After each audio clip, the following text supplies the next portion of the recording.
At 2:33 a.m., somewhere in the classified archives of U.S. Central Command's Intelligence Fusion Center at Udeid Air Base in Qatar, a single analytical product had been sitting at the top of the priority red file for 11 days.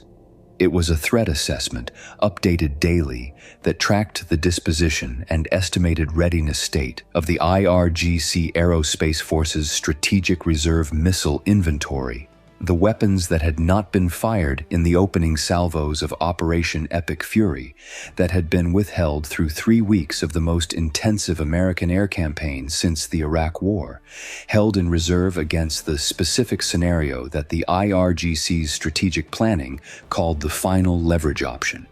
The assessment had been consistent for 11 days in its core finding. The strategic reserve remained intact. It had been equally consistent in its warning.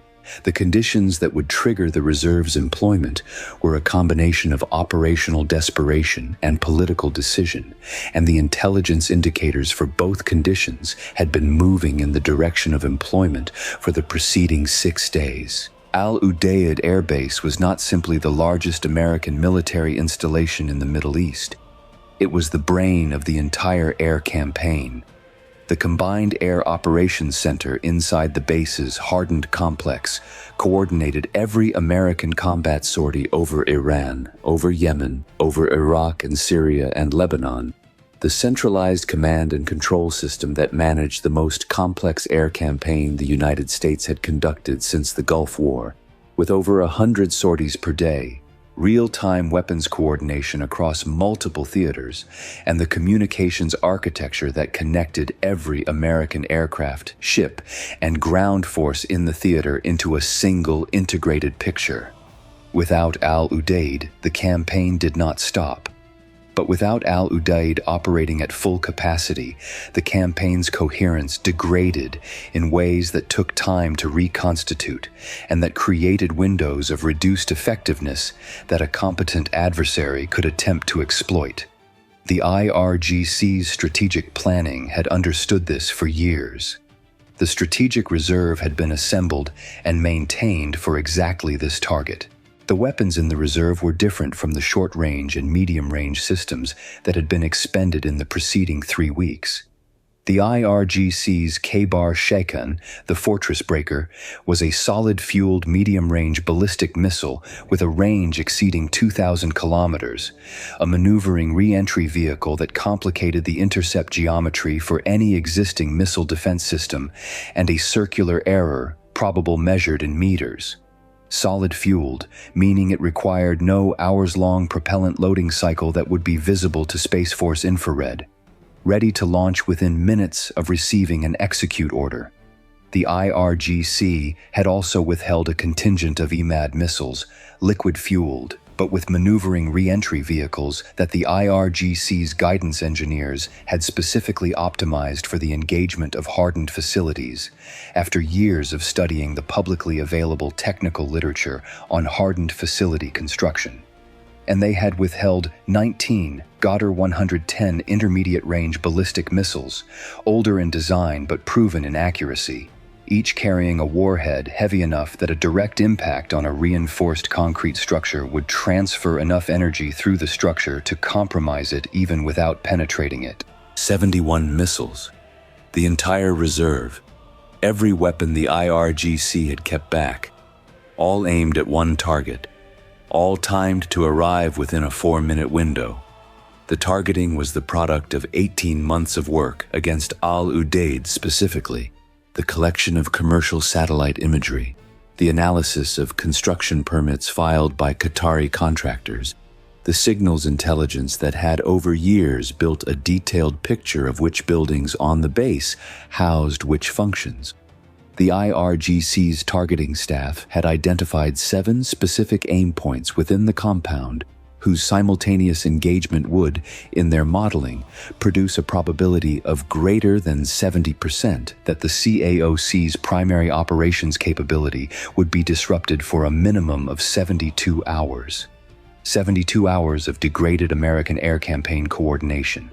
In the IRGC's assessment, 72 hours was enough. enough for Iran to make the diplomatic argument that the military situation had been demonstrated to be sustainable, that America could not maintain pressure without cost, that a negotiated pause was the rational outcome. The final card. Everything on the table. Win or lose the war in one launch window. The decision to employ the reserve had been made at the highest level of the Iranian government, a decision that required the approval of the new supreme leader, Mojtaba Khamenei, who had inherited both the title and the war from his father on the first day of the conflict. The decision had been transmitted through the IRGC Aerospace Forces command chain at 1:44 a.m. The execute order had reached the strategic reserve launch sites, dispersed across 6 locations in the central and eastern Iranian plateau, at elevations and in terrain that had been specifically selected to complicate targeting at 1:51 a.m. The Kheibar Shekan launchers, solid-fueled and able to launch within 8 minutes of an execute order, had been brought to final readiness by 1:59 a.m. The liquid-fueled Emad and Ghadir systems had required longer. The fueling cycles that the IRGC had tried to compress through preloading had still taken until 2:28 a.m. to complete across all positions.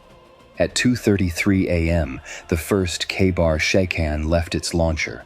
The Space Force Constellation had been watching 6 sites on the Iranian plateau with elevated priority for 4 days. Not because the specific launch sites had been identified, they had not, which was part of why the reserve remained intact through 3 weeks of strikes on known IRGC Aerospace Force infrastructure. The elevated priority watch was based on the pattern of life analysis that had shown increased vehicle activity, increased communications traffic on IRGC Aerospace Force, command frequencies, and, most significantly, the detection 4 days earlier of an encrypted message traffic pattern that the signals intelligence analysts had assessed as consistent with final authorization process activity at a strategic command level. The analysts could not read the content of the messages. They could characterize the pattern. The pattern had looked, for 4 days, like a decision being approached. At 1:51 a.m., the pattern had changed to a decision having been made. The Space Force infrared alert reached Al Udeid at 2:33 a.m. and 19 seconds. 19 seconds after the first Kheibar Shekan ignited. 19 seconds. The solid fuel produced a thermal signature brighter and faster rising than liquid fuel, easier to detect but harder to anticipate because it gave less pre-launch preparation time. The tactical action officer at the CAOC's Air Defense Coordination Desk received the alert and immediately broadcast it across the theater air defense network. The Patriot batteries at Al Udeid and at the 3 additional battery positions that had been moved to Qatar in the preceding 8 days moved specifically because the intelligence assessment had flagged Al Udeid as the most likely target for any IRGC strategic reserve employment, came to full active emission.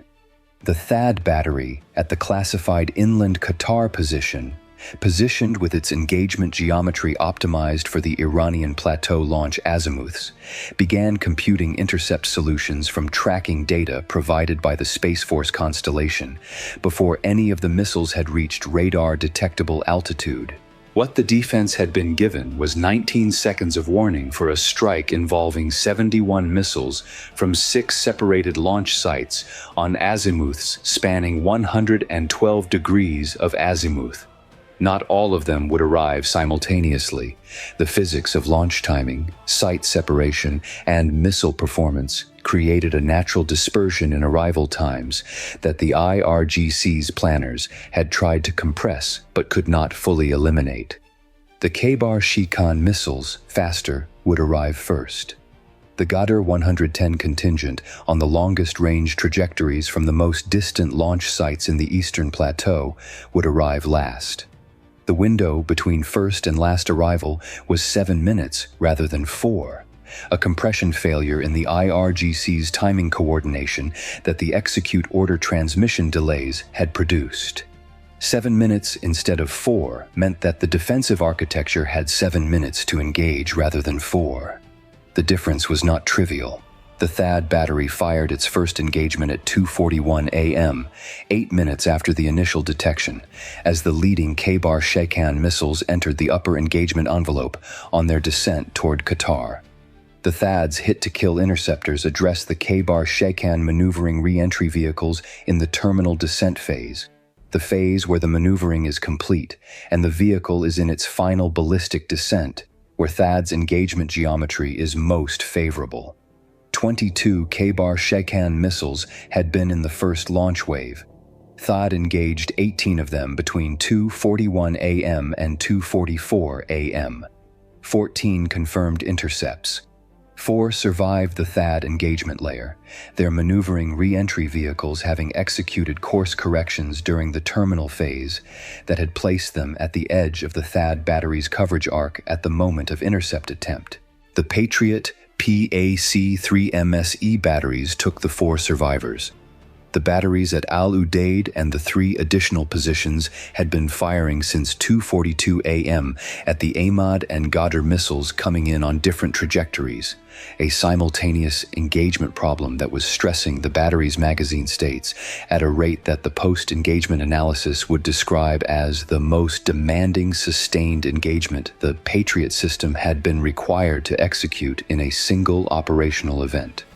The 4 Kheibar Shekan survivors were assigned to the northern battery as additional tracks on top of the 11 Emad and Ghadir missiles already in that battery's engagement queue. The battery fired in priority sequence, the Kheibar Shekan first, because their maneuvering re-entry vehicles were the highest difficulty intercept, then the Emad, then the Ghadir. All 4 Kheibar Shekan survivors were intercepted between 2:44 a.m. and 2:45 a.m. in 30 seconds.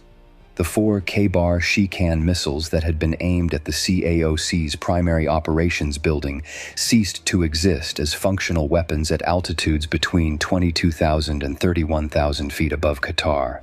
The Emad missiles, 19 of them on trajectories from the central plateau sites, were the intercept problem that had kept the Patriot battery commander's attention most focused in the 12 days since the THAAD repositioning. The Emad's maneuvering re-entry vehicle had been specifically optimized against PAC-3 intercept geometry, according to intelligence reporting from a source inside the IRGC's missile guidance program, whose access was the most sensitive in the theater's collection architecture. The maneuvering algorithm the Emad used in its terminal phase made it, in single engagement terms, more difficult to intercept than the Kheibar Shekan. Against a Patriot battery firing in shoot-shoot doctrine, 2 PAC-3 MSE per target, the intercept probability against an Emad maneuvering re-entry vehicle was estimated at 73% per engagement. 73% against 19 missiles in simultaneous engagement meant, statistically, that 5 would survive the Patriot layer. The Patriot batteries did better than the statistical model. 17 of the 19 Emad missiles were intercepted between 2:43 a.m. and 2:46 a.m. 2 survived. The 2 surviving Emad missiles were acquired by the Aegis system of the USS Leyte Gulf, which had been repositioned 3 days earlier from its normal operating area in the Gulf to a position in Qatari coastal waters that gave it a supplementary engagement arc over the Al-Udeid approach corridor. The Leyte Gulf fired 2 SM-2 Block 3A missiles at each of the 2 Emad survivors at 2:46 a.m. and 12 seconds. Both intercepts were confirmed at 2:46 a.m. and 41 seconds at altitudes of 9,000 and 12,000 feet. The Emad warheads, which the intelligence assessment had estimated as carrying penetrating warhead variants designed for hardened facility attack, fell as inert fragments into the Qatari desert south of the base. The 19 Ghadir 110 missiles arrived in the final phase of the engagement, their slower flight profiles and longer-range trajectories having produced the 7-minute dispersion that the IRGC's timing coordination had failed to compress.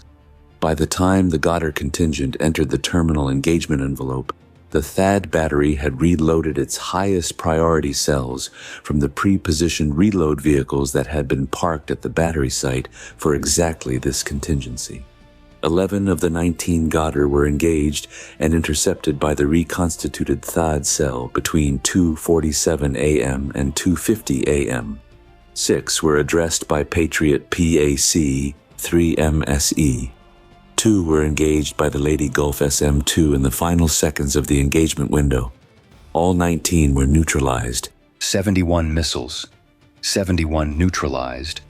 The CAOC at Al Udeid had not paused its operations, had not transferred authority to a backup node, had not experienced a single minute of degraded command and control capacity.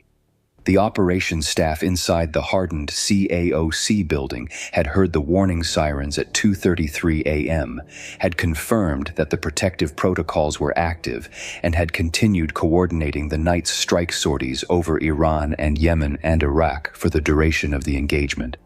The senior director on watch had noted the intercept count on the secondary display at her station and had kept her primary attention on the mission coordination tasks that did not stop because 71 missiles were being destroyed above her. That was not indifference to the threat. It was professional confidence in the system above her, a confidence that had just been validated. The response was designated Operation Final Reckoning. The strike authority for the IRGC Aerospace Force's Strategic Reserve launch sites had been pre-positioned in the Night Watch Operations Cell with a specific trigger condition. The employment of the reserve in a mass strike against American infrastructure would constitute an action that activated the full target list that had been developed over the preceding 14 months against every remaining node in the IRGC Aerospace Force's command hierarchy, logistics architecture, and production infrastructure that had not yet been addressed. Not because those targets had been held back for lack of priority, because the intelligence assessment had recommended preserving them for exactly this moment. The moment when their simultaneous engagement would produce the maximum cumulative effect on the IRGC Aerospace Force's ability to reconstitute any offensive capability for the foreseeable future. The 6 launch sites from which the 71 missiles had fired were the primary target set. They had revealed themselves at 2:33 a.m. The Space Force constellation had maintained continuous track on all 6 from the moment of the first ignition. The precise positions of the launch vehicles, the mobile transporter erector launchers that had carried the Kheibar Shekan and Emad missiles to their firing positions, had been updated every 90 seconds through the engagement. Some had attempted to displace after launch. They were tracked on their displacement routes. Their new positions were transmitted to the strike package in real time. The B-2A Spirit stealth bombers had been the first element of final reckoning to receive their execute orders. At 2:35 a.m., 2 minutes into the engagement, before the first intercept had been confirmed. 2 B-2s had been holding in classified orbits over the Arabian Sea for 16 hours. Their weapons bays carrying GBU-57 massive ordnance penetrators and GBU-31 JDAMs pre-assigned to the 2 most deeply buried infrastructure nodes in the IRGC Aerospace Force's Strategic Reserve Support Network.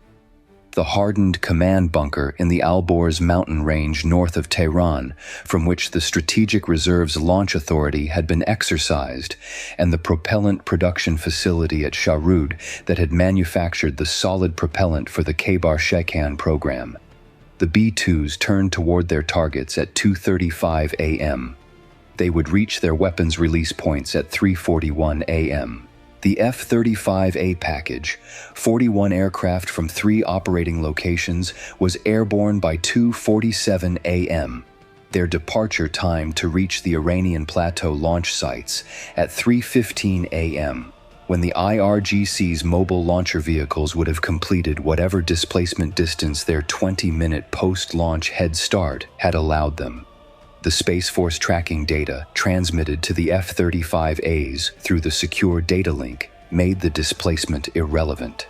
Each launcher vehicle's current position, updated to within 3 minutes of real time, was displayed on the pilots' helmet-mounted displays as they crossed the Iranian border at low altitude under the Growler jamming envelope that had activated at 2:44 a.m. The Growler jamming had specifically targeted the encrypted communications frequencies through which the surviving launch site crews were attempting to coordinate their dispersal and receive instructions from the strategic command that had ordered the launch. The jamming succeeded. The crews were moving in communications silence along routes they had chosen individually without coordination. The Space Force constellation was watching all of them. The F-35A engagement ran from 3:15 a.m. to 3:31 a.m., 16 minutes of systematic GBU-39. Small diameter bomb and GBU-31 JDAM employment against mobile launcher vehicles tracked to their current positions across a 200-mile arc of the Iranian plateau. 43 launcher vehicles confirmed as total losses of asset. The support vehicles, the propellant tankers, the crane vehicles, the generator trucks that had supported the launch operations were addressed in the same window. The 6 launch sites were left as craters and burning wreckage. The propellant infrastructure that had supported the reserve's operational readiness, storage, transfer equipment, the specialized handling machinery that solid fuel propellant requires, was addressed by the JASSM-ER salvo from the B-1B package that arrived on target at 3:19 a.m. 68 cruise missiles across 4 B-1Bs, arriving in a time-on-target sequence across the 6 sites and 4 additional propellant logistics nodes. The fires from the propellant storage were visible on Space Force infrared as the brightest thermal events recorded in the theater since the opening night of Epic Fury. The B-2s reached their weapons release points at 3:41 a.m. The GBU-57 massive ordnance penetrators assigned to the Alborz Mountain Command Bunker, the facility from which the new Supreme Leader's Military Council had transmitted the final authorization for the reserve's employment 2 hours and 7 minutes earlier, were released at 3:41 a.m. and 3:42 a.m.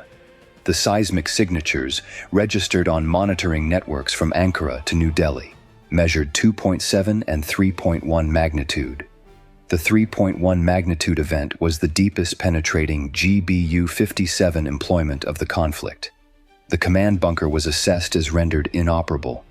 The Shahroud Propellant Facility received 4 GBU-31 impacts at 3:44 a.m. The manufacturing infrastructure, the mixers, the casting equipment, the cure chambers that had produced the solid propellant for every Kheibar Shekan in the IRGC Aerospace Force's inventory, was assessed as non-recoverable without reconstruction programs measured in years. At 4:09 a.m., the post-strike preliminary assessment reached the CAOC at Al-Udeid. The operations staff at the CAOC received it, logged it, and continued their mission coordination tasks. The night strike sorties over Iran and Yemen were completing their weapons employment and returning to their bases. The tanker cycle was running. The intelligence, surveillance, and reconnaissance assets were maintaining their coverage. Everything was working. Everything had been working throughout the 71 missile engagement that had been aimed at stopping it. The IRGC Aerospace Force had employed its entire strategic reserve. The weapons held back for the moment of maximum leverage, the final card in the hand, the one asset that the strategic planning had assessed as sufficient to change the calculus of a war that was going badly. 71 missiles had been fired at the most important single facility in the theater. 0 had reached it. And the infrastructure that had sustained the reserve's operational readiness, the command bunker, the production facility, the launch vehicles, the propellant logistics, was gone. There was no second reserve. This had been the reserve. The calculation that the reserve's employment would produce a 72-hour window of degraded American air campaign coherence had produced instead the operational condition where the IRGC Aerospace Force's ability to threaten American military infrastructure in the theater from any distance greater than short-range rocket range had been permanently eliminated. Not degraded. Eliminated. The final card had been played. The hand was over. In the hardened CAOC building at Al Udeid, the senior director on watch entered the end of engagement notation in the operations log at 2:51 a.m., noting the intercept count, the timeline, and the status of all missions in progress. She noted no disruption to operations. She entered the final reckoning target execution data as it arrived from the strike package through the morning. She drank a cup of coffee. She kept working. The IRGC had aimed everything they had saved at the one place they believed could not absorb it. They had learned what 71 missiles spent on a professional answer costs.